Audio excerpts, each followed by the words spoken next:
ITI DK sir YouTube channel पर आप सभी का हार्दिक स्वागत है।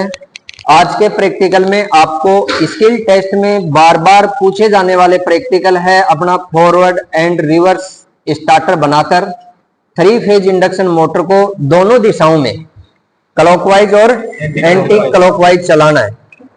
एंटी क्लॉकवाइज क्लॉकवाइज अपन फेज क्रम चेंज करके करते हैं, लेकिन कॉन्टेक्टर से अपन एक ऐसा स्टार्टर बनाएंगे जिसको फॉरवर्ड एंड रिवर्स स्टार्टर के नाम से जाना जाता है। इसके लिए आपके पास कितने कॉन्टेक्टर होने चाहिए? 2। और दोनों कॉन्टेक्टर के ऊपर क्या लगा होना चाहिए? Add on block. साथ में मोटर को ऑफ करने के लिए क्या चाहिए? एनसी, जिसको बोलते हैं ऑफ पुश बटन। ठीक है, 2 चाहिए आपको एनओ, ऑन पुश बटन। आपके पास 3 स्विच होने चाहिए, एक of push button, 2 on push button और 2 कॉन्टेक्टर होने चाहिए।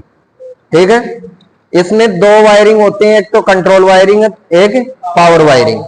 तो पहले तो आपको इसकी कंट्रोल वायरिंग समझनी है। कंट्रोल वायरिंग समझ के इसकी कंट्रोल वायरिंग करेंगे, उसके बाद में इसकी पावर वायरिंग। 3 फेज मोटर को इससे कनेक्ट करके फॉरवर्ड और रिवर्स दोनों दिशा में चला के देखना है। ठीक है, तो ये तो आपका है कॉन्टेक्टर। कॉन्टेक्टर के अंदर 4 पॉइंट तो होते हैं इनपुट और 4 होते हैं आउटपुट। 4 में 3 फेज के लिए 3 तो हो गए सप्लाई के और 2 हो गए ऑक्सिलरी कॉन्टेक्ट। 2 होते हैं ऑक्सिलरी कॉन्टेक्ट। इनमें कुछ फर्क दिख रहा है क्या भाई? ये तो दोनों छोटे पॉइंट बना दिए और ये 3 बड़े हो गए। 3 इनपुट के, 3 आउटपुट के और 2 हो गए ऑक्सिलरी कॉन्टेक्ट। इनके अलावा 2 पॉइंट और इनके पास, एक तो होता है A1 और एक होता है A2। ये दोनों एनवीसी के। ठीक है, एनवीसी के A2 टर्मिनल 2 जगह निकले हुए होते हैं, जिनमें से आपको एक ही यूज करना है। ठीक है, अब देखो 3 पॉइंट हैं इनपुट सप्लाई के। इस पे लिखा हुआ है L1 L2 L3 और जो लोड से जोड़ने आपको आउटपुट में वो T1 T2 और T3। 6 पॉइंट तो ये हो गए और 2 हो गए 13 नंबर और 14 नंबर, ये हो गए ऑक्सिलरी कॉन्टेक्ट।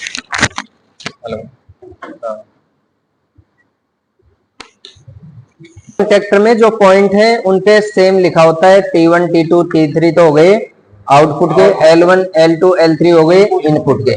साथ में इसमें A2 A1 है और 2 13 नंबर और 14 नंबर है ऑक्सिलरी कॉन्टेक्ट।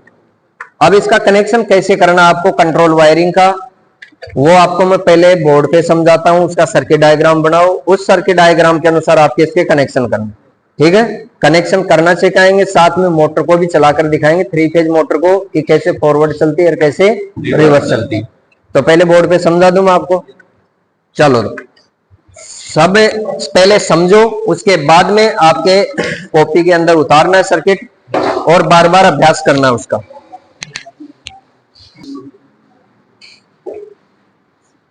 और 4 पॉइंट नीचे बना।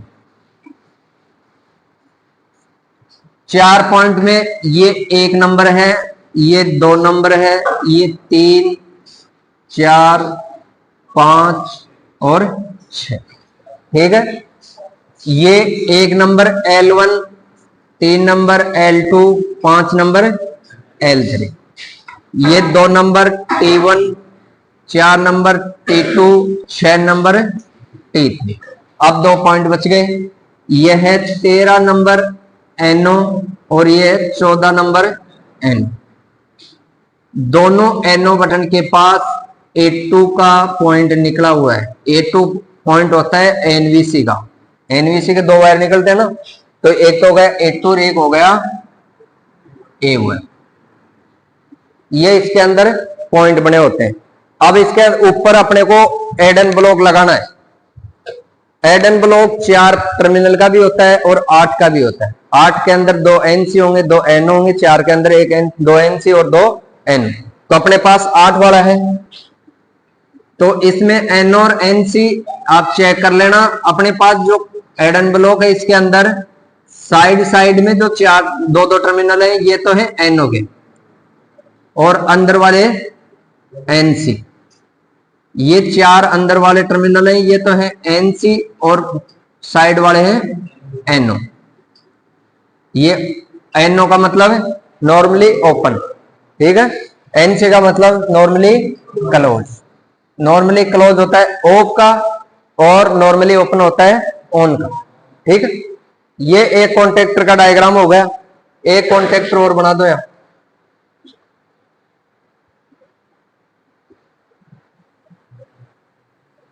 इसमें भी आपको 4 पॉइंट बनाने हैं, क्योंकि 4 पॉइंट आते हैं इसके अंदर।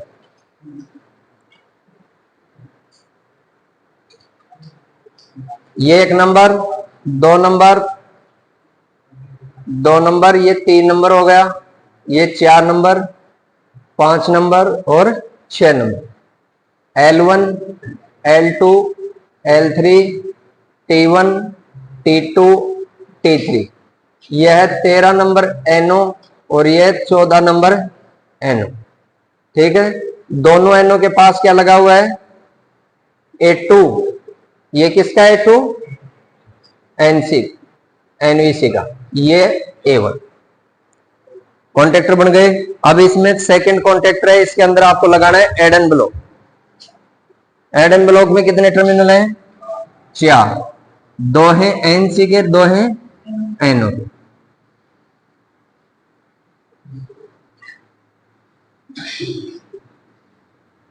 ये तो हो गए NO और बीच वाले हो गए NC। अब मोटर को ऑफ करने के लिए आपके पास क्या होना चाहिए? क्या होना चाहिए रे? Of push button. एक चाहिएगा ऑफ पुश बटन, एक स्विच से आप बंद कर सकते हैं। लेकिन फॉरवर्ड और रिवर्स में चलाने के लिए एक बार फॉरवर्ड में चलाओगे, एक बार रिवर्स में चलाओगे तो 2 ऑन पुश बटन चाहिए आपको। तो 2 ऑन पुश बटन लगा देते हैं।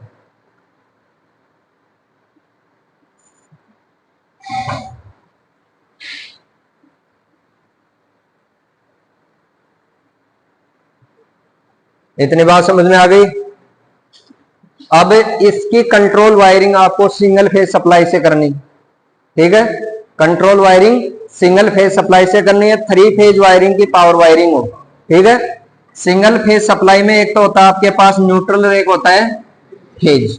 2 वायर है, न्यूट्रल वायर उठाओ और दोनों जो कॉन्टेक्टर हैं उसके A2 में न्यूट्रल पहुंचा दो। एक वायर का काम खत्म। फेज वायर उठाओ और पहले कहां दोगे? NC के अंदर। NC से उठाना है और ये तो हो गया 1 नंबर NO और ये हो गया 2 नंबर NO। ये हो गया 1 नंबर कॉन्टेक्टर और ये हो गया 2 नंबर कॉन्टेक्टर। अब NC से उठाना है वायर और NO में देना है फर्स्ट पॉइंट में। इसमें 2 पॉइंट है, एक तो इन का एक आउट का। इन में देना है और इनसे ही एक वायर और उठाना है और 2 नंबर NO में दे देना। दोनों स्विच के पास सप्लाई पहुंच गई। अब आपको NO का उठाना है second terminal. Second terminal 1 number NO को 2 नंबर कॉन्टेक्टर के NC में जोड़ दो। ये NC हो। आई क्या बात समझ में? 1 नंबर स्विच के सेकंड पॉइंट से उठाना है, 2 नंबर कॉन्टेक्टर के NC में लगाना है। ये कॉन्टेक्टर उससे कंट्रोल अगर वो इससे हो, क्योंकि जब मोटर चलती है फॉरवर्ड में चलती है तो आप दूसरे स्विच को दबाओगे ना तो इसमें सप्लाई नहीं आएगी। NC में देना और NC से निकालना आपको वापस। केवल आपको एड एंड ब्लॉक में ही देना है। एड एंड ब्लॉक से निकाल के वापस 1 नंबर कॉन्टेक्टर में ले आओ। 1 नंबर कॉन्टेक्टर का 13 नंबर पॉइंट, इसको कनेक्ट कर दो। 13 नंबर से A1 को कनेक्ट कर दो। हो गया काम। ये प्रोसेस आगे वाले स्विच में अपनानी है। 2 नंबर स्विच है, उसका सेकंड पॉइंट उठाओ और 1 नंबर के एड एंड ब्लॉक में जो NC स्विच है NC स्विच में लगा दिया। NC स्विच से निकालना है आपको। NC स्विच से निकाल करके 2 नंबर जो आपका ये कॉन्टेक्टर है उसका 13 नंबर और A1 दोनों को शॉर्ट कर दो। ए कर दिया और ये 13 नंबर का काम कंप्लीट। हाँ हाँ, वो तो एक जगह ही है। इसको मैं यहां से शॉर्ट करके इसको कर दूं तो भी एक ही बात है, 13 नंबर से एक को कर दूं तो भी एक ही बात है, दोनों कनेक्ट तो है।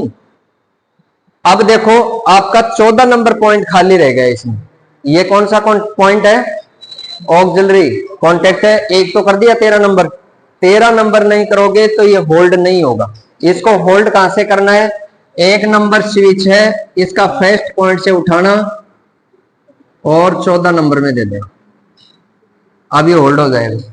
2 नंबर का है तो फर्स्ट पॉइंट से उठाना है, फर्स्ट पॉइंट से उठाओ और 14 नंबर में, अब होल्ड हो गया। ये इसकी कंट्रोल वायरिंग है, ठीक है। अब पावर वायरिंग में आपको मोटर संयोजित करनी है इसमें, तो मोटर संयोजित करनी है तो आप देखो ये L1, L2 और L3, इसमें तो R, Y और B 3 फेज सप्लाई दे दो। तीनों को 3 फेज सप्लाई देनी है। 3 फेज सप्लाई के तीनों वायर उठा करके यहां कनेक्ट करना है, ऐसे के ऐसे नहीं करना है। R, Y, B लगे हुए हैं तो यहां लगा दो B, Y, R लगा दो, या R लगा दो फर्स्ट में, B, Y कर दो। मतलब 2 वायर को आपको चेंज करना है, तभी मोटर क्या करेगी? फॉरवर्ड से रिवर्स में हो, ठीक है। ये स्विच दबाएंगे अपन तो डायरेक्ट वो चल जाएगी फॉरवर्ड में, और आगे वाला स्विच दबाएंगे तो ये फेज क्रम चेंज हो गया। फेज क्रम चेंज होगा तो मोटर भी क्या करेगी?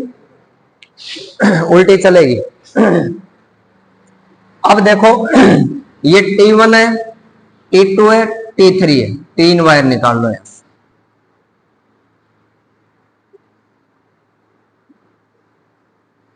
ये 3 मोटर में देने, और T1 से T1 जोड़ दो सेकंड वाले का, T2 से T2 जोड़ दो और T3 से T3।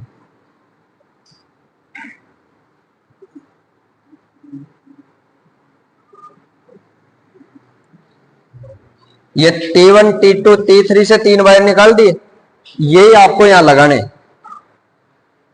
T1 से T1 जोड़ दो, T2 से T2 जोड़ दिया और T3 से T3 जोड़। अगर आप यहां से फेज क्रम चेंज नहीं कर रहे हैं तो यहां से भी आप फेज क्रम चेंज कर सकते हैं, ठीक है ना।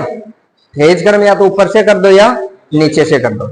यहां T1, T2, T3 सेम मिलाओ तो ऊपर से चेंज कर दो, ऊपर वाले सेम मिलाओ तो नीचे से। कहने का मतलब एक कॉन्टेक्टर के अंदर सप्लाई के 2 वायर आपस में चेंज करने। ये मिला दिया R, Y, B, और ये R, Y, B से उठाओ, लेकिन यहां क्या करना है? B, R, B, Y कर देना है।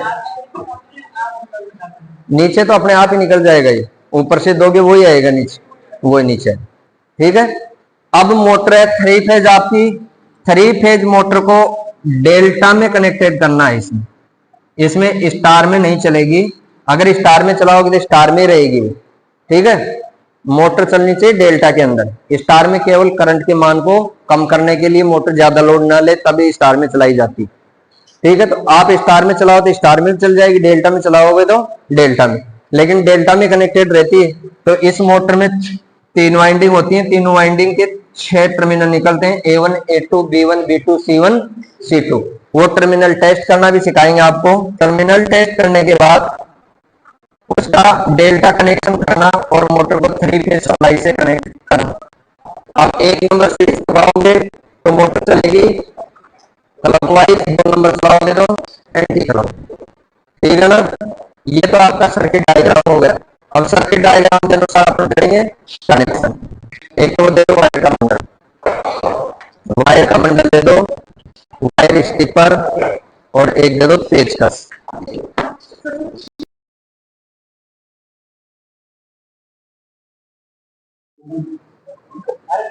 देखो अब सर्किट डायग्राम के अनुसार अपन पहले करेंगे इसकी कंट्रोल वायरिंग, उसके बाद में पावर वायरिंग करके मोटर को चलाएंगे फॉरवर्ड और रिवर्स दिशा में। तो सर्किट डायग्राम के अनुसार पहले तो अपन लेंगे एक न्यूट्रल वायर, ये न्यूट्रल वायर लिया, ये दोनों कॉन्टेक्टर हैं, दोनों कॉन्टेक्टर के ये A2 टर्मिनल शॉर्ट कर देंगे इसमें। कहने का मतलब न्यूट्रल वायर पहले फर्स्ट टर्मिनल में A2 में, फर्स्ट कॉन्टेक्टर के A2 में देना है, फिर यहां से उठा के दूसरे नंबर का जो कॉन्टेक्टर है उसके A2 में देना। न्यूट्रल वायर दो जगह कनेक्ट करना है, A2 फर्स्ट और सेकंड कॉन्टेक्टर। फिर आपको लेना है फेज वायर, फेज वायर देना आपको O पुश बटन के फर्स्ट पॉइंट, ठीक है, ये फर्स्ट हो गया। अब सेकंड से दो वायर निकाल लो, दोनों वायर को दोनों ऑन पुश बटन है उनके फर्स्ट में दे दो, ये दिए हुए है ना, ये फर्स्ट में दे दिया और ये फर्स्ट में दे दिया। अब सेकंड पॉइंट से निकालना है, पहले एक स्विच लो, ये ऑन पुश बटन है, इसका सेकंड टर्मिनल से फेज वायर उठाना है और 2 नंबर कॉन्टेक्टर, किसमें 2 नंबर कॉन्टेक्टर है, फर्स्ट ये है ना, फर्स्ट ऑन पुश बटन के सेकंड कॉन्टेक्टर से लेना, सेकंड कॉन्टेक्टर के एनसी में देना, एनसी से निकालकर फर्स्ट कॉन्टेक्टर के 13 नंबर और A1 दोनों को शॉर्ट कर देना। अब 2 नंबर स्विच लो, 2 नंबर स्विच के फर्स्ट में तो दे दी सप्लाई, सेकंड से उठाना है और फर्स्ट कॉन्टेक्टर के एनसी में देना, एनसी से निकालकर सेकंड कॉन्टेक्टर के 13 नंबर और A1 में देना, हो गया। अब इसको होल्ड करना है, होल्ड कहां से होगा, क्योंकि एक ऑक्सिलरी कॉन्टेक्ट इसका खुला है, अभी कोई सप्लाई का कनेक्ट वायर नहीं है उसमें, तो उसमें क्या करना, आपको 2 वायर लेने और दोनों ऑन पुश बटन है उसके फर्स्ट टर्मिनल में, ये सेकंड है तो सेकंड में कनेक्ट करो, फर्स्ट है तो फर्स्ट में। तो पहले फर्स्ट का ले लेते हैं अपन, फर्स्ट में ये फर्स्ट पॉइंट है इसका, नहीं सेकंड तो ये फर्स्ट है, जहां अपन सप्लाई देते हैं ना वहां से निकालना है और 14 नंबर को कनेक्ट कर देना इसमें।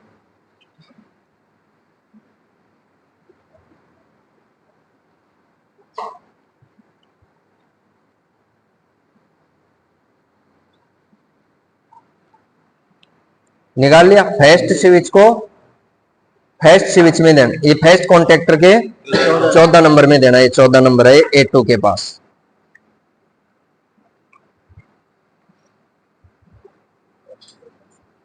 हाँ।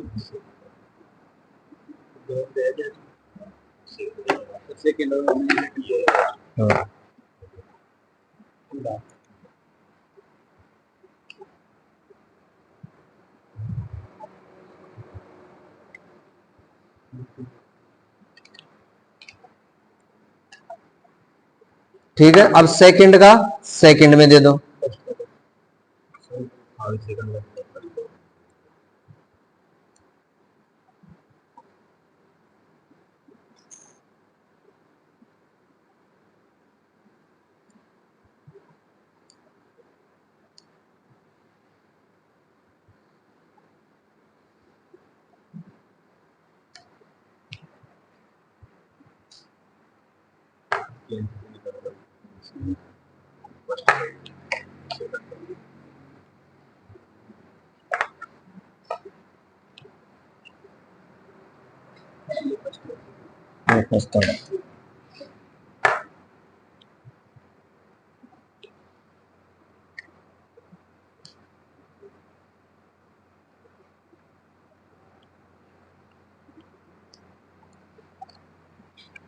ये आपकी कंट्रोल वायरिंग होगी।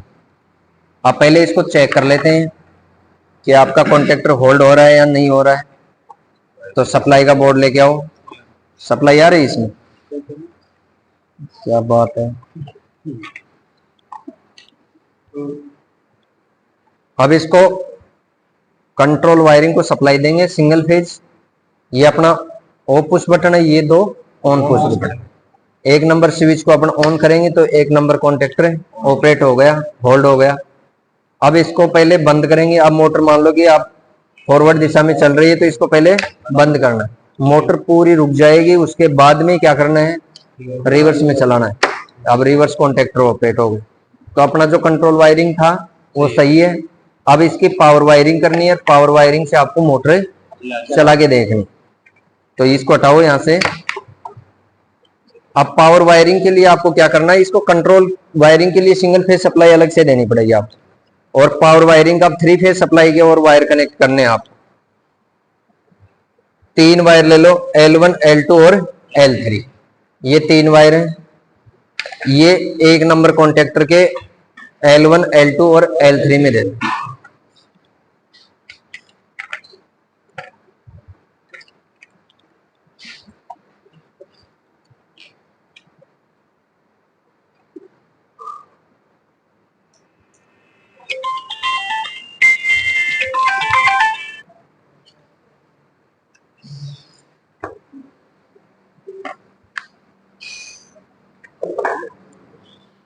एक बार म्यूट कर।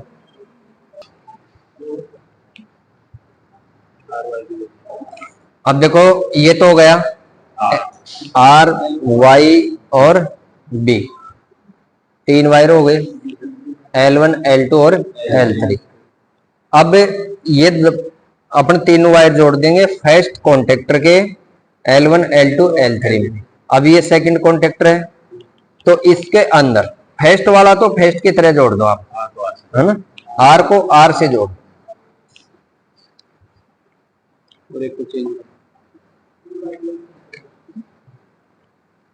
इसमें भी इनपुट में जोड़ना आपको, ठीक है। L1 का L1 में जोड़ दो। अब L2 से भी वायर निकालो और L3 से और निकालो दो वायर। तो L2 का तो जोड़ दो L3 के अंदर और L2 का L3 का L2 में। तो ये L2 है, इसको तो जोड़ देंगे L3 में। कहने का मतलब दो फेज आपस में इंटरचेंज करने आप, ठीक है। L2 को L3 में और L3 को L2। अब मोटर की घूर्णन दिशा वो चेंज हो जाएगी।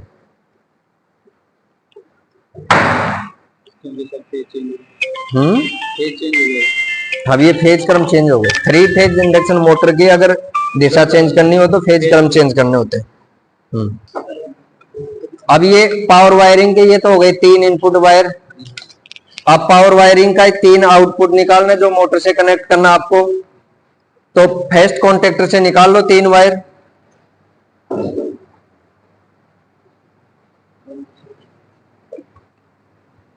ये हो गया T1 T2।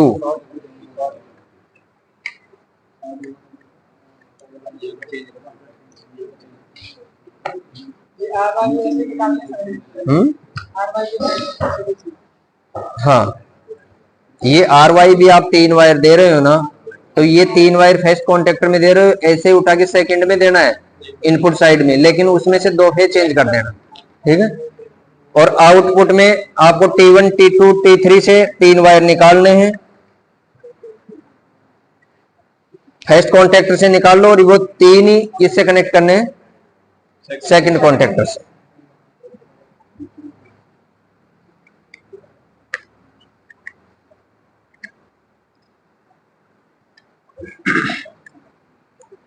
अब ये आउटपुट 3 फेज मोटर को चलाने के लिए 3 वायर अपने पास निकल चुके हैं, ठीक है। अब फर्स्ट वायर उठाया T1 वाला, यहां से एक वायर उठाओ सेकंड कॉन्टेक्टर के T1 को जोड़ दो, T1 को T1 से जोड़ दो, T2 को T2 से और T3 से T3।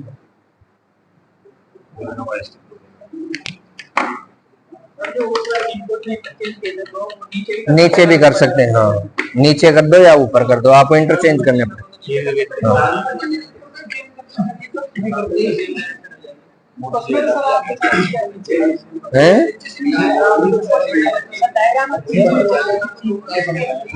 डायग्राम में तो बताया है आपको कि नीचे से भी कर सकते हैं आप, ऊपर से भी कर सकते हैं, है ना। कोई फर्क नहीं पड़ा ना, ना।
अब अपनी कंट्रोल और पावर दोनों वायरिंग हो चुकी हैं। ये कंट्रोल वायरिंग के दो वायर हैं, इसमें एक फेज एक न्यूट्रल देना है। ये 3 फेज इनपुट के वायर निकाल दिए गए हैं और ये 3 फेज आउटपुट के निकाल दिए गए। ठीक है, अब इससे अपन 3 फेज सप्लाई से जोड़कर 3 फेज मोटर चलाएंगे दोनों दिशा में, फॉरवर्ड में और रिवर्स में। तो चलें अपन 3 फेज इंडक्शन मोटर के पास और इसको सप्लाई देके चला के दिखाते हैं। चलो, ये 3 फेज इंडक्शन मोटर है। 3 फेज के अंदर 6 वायर निकलेंगे, 2 और 4 और 6, 3 वाइंडिंग है, तीनों का कलर कोड RYB दे दिया। अब इसमें टर्मिनल टेस्ट किए हुए हैं इसके, ये A वाइंडिंग मान लिया इसको, B और इसको C। तो इस पे टेप लगी हुई, ये हो गई 1 और ये 2, तो ये A1 का टर्मिनल हो गया, ये A2 का, ये B1 B2 और ये C1 और C2। अब इसका डेल्टा कनेक्शन करना है आपको। तो फर्स्ट वाइंडिंग का आप पहले 1 ले लो, दूसरी वाइंडिंग का सेकंड ले लिया, एक वाइंडिंग का 1, दूसरी वाइंडिंग का सेकंड लेना, एक तो यहां देना आपको फेज। अब दूसरी वाइंडिंग का 1 हो गया, तीसरी वाइंडिंग का सेकंड हो गया, एक फेज यहां देना है।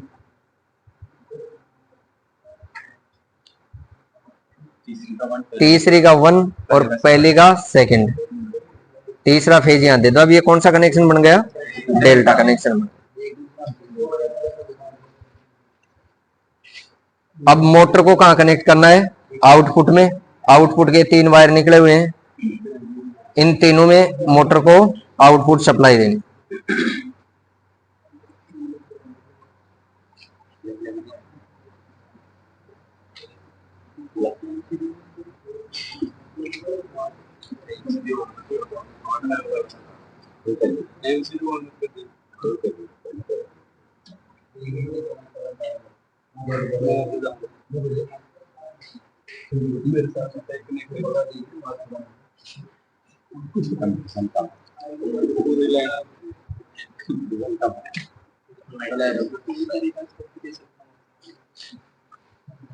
टारगन बहुत तरीका है कंपटीशन कम करवा।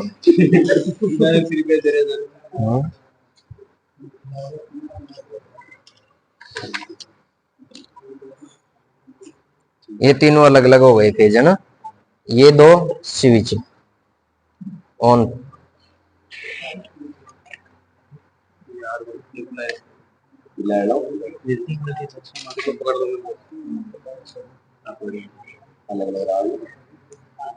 ठीक है, नहीं छोड़ दे, अलग कर दे, कटे जाएगा। ठीक है, वहां जाओ, 3 फेज सप्लाई को ऑन करो, थोड़ा पीछे पीछे हट जाओ।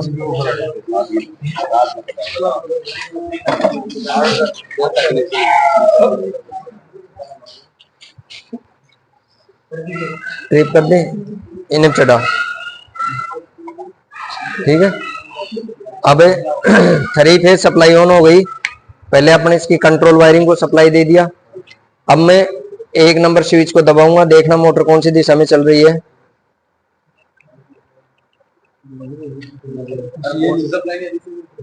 कहाँ लग रहा है? बोर्ड में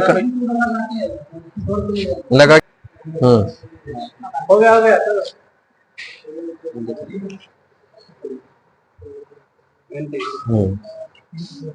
चल जाएगा 1 नंबर को मैं दबाऊंगा, चल जाएगा। चालू कर दी क्या?